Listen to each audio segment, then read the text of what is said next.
Mga dapat gawin o mga pamahiin sa araw ng Semana Santa.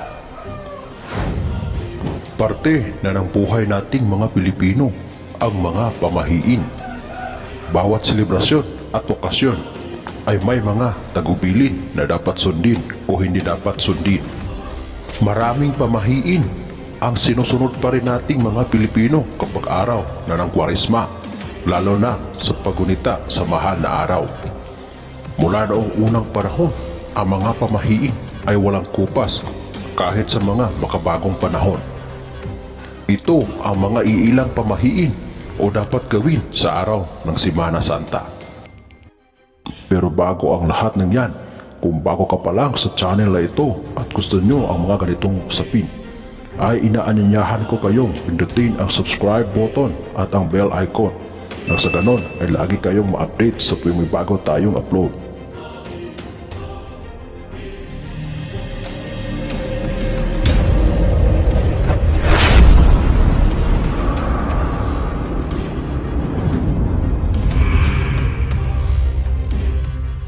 Una, bawal maligo kapag sumapit na ang alas 3 ng hapon ng Biyernes Santo dahil ito ang oras na patay na si Jesus.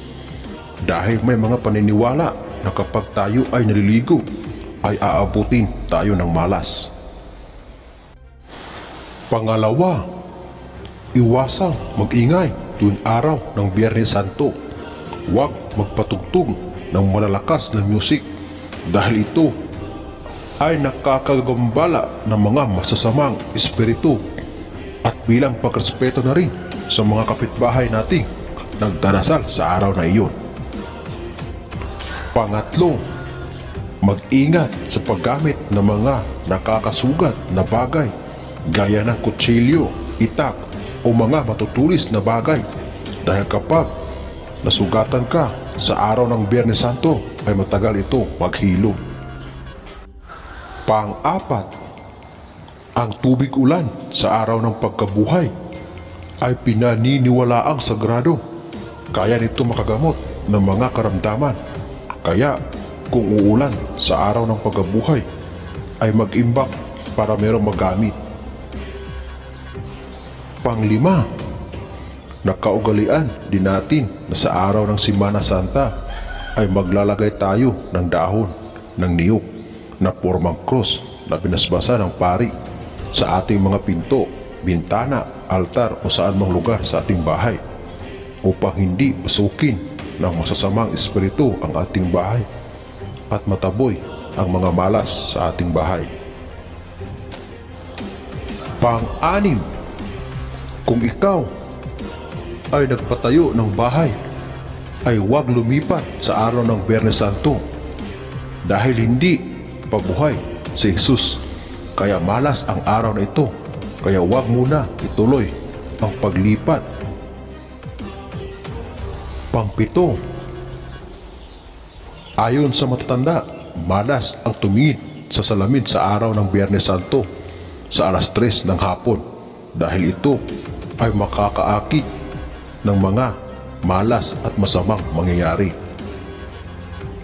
Pang-walo, pagsapit ng Biyernes Santo ay dito magsasagawa ng mga ritual ang mga albularyo o manggagamot upang mapalakas ang kanilang spiritual na kapangyarihan.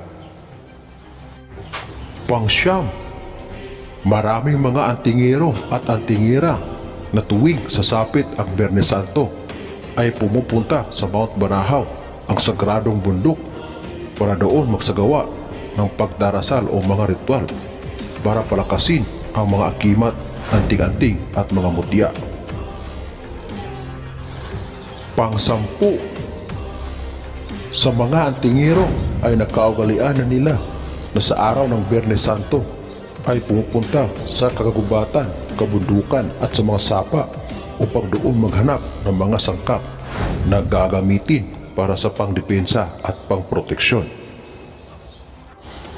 Yan po ang ating mga pamahiin o mga dapat gawin sa araw ng Biyernes Santo. Ang video na ito ay gabay lamang. Nasa inyo pa rin kung ito ay inyong susundin dahil iba-iba tayo ng paniniwala at kultura. Kung nagustuhan mo ang video na ito, ay huwag kalimutang pag-like, comment, at mag-subscribe na rin para patuloy kang ma-update sa aking mga next upload. Hanggang dito na lamang ang ating kaalaman para sa araw na ito. Muli, maraming salamat sa inyong walang sawang panonood. God bless us all.